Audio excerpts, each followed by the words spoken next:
అక్క మహాదేవి కర్ణాటకలో పుట్టింది.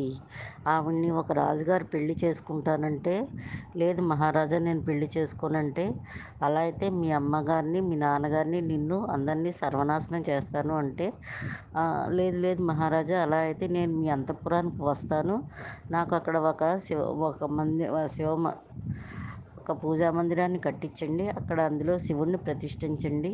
నేను రోజు పూజ చేసుకుంటాను, తపస్సు చేసుకుంటాను. నా మనసు మారినప్పుడు అప్పుడు మిమ్మల్ని పెళ్లి చేసుకుంటాను. ఈ లోపల మీరు నన్ను ముట్టుకోవద్దు అని చెప్పింది. సరే అని చెప్పి ఆ మందిరంలో శివుడిని ప్రతిష్ఠించి ఆహ్, అక్ ఆహ్, అక్క మహాదేవిని రమ్మన్నాడు. సరే అని వచ్చింది. సంవత్సరం అయిపోయినా గది బయటికి రాకపోతే ఆయన తలుపు తీసి చూడగా ఆ రోజు ఆవిడ మొహంలో ఎంతో తేజస్సు కనపడింది. ఆయన రాజుగారు ఆవిడ జుట్టు పట్టుకుని లాగి లాగితే ఆవిడ కనుబొమ్మలు ఎర్ర చేసింది. ఆయన భస్మీపటలం అయిపోయాడు. అప్పుడు ఆ తల్లి అయ్యో!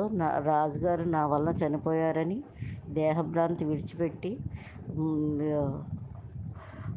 తపస్సు చేసుకోవడానికి అక్కడ ఆ శ్రీశైలంలోని అక్క మహాదేవి గుహలకి రోజు వెళ్తూ ఉండేది. రోజు మల్లికార్జునుడిని గుడిలోకి వచ్చి దేవుణ్ణి దర్శించుకుని అక్క మహాదేవి గుహల్లో తపస్సు చేసుకునేది. ఆఖరికి ఆవిడ లింగైక్యం పొందింది. శివలింగంలో కలిసిపోయింది.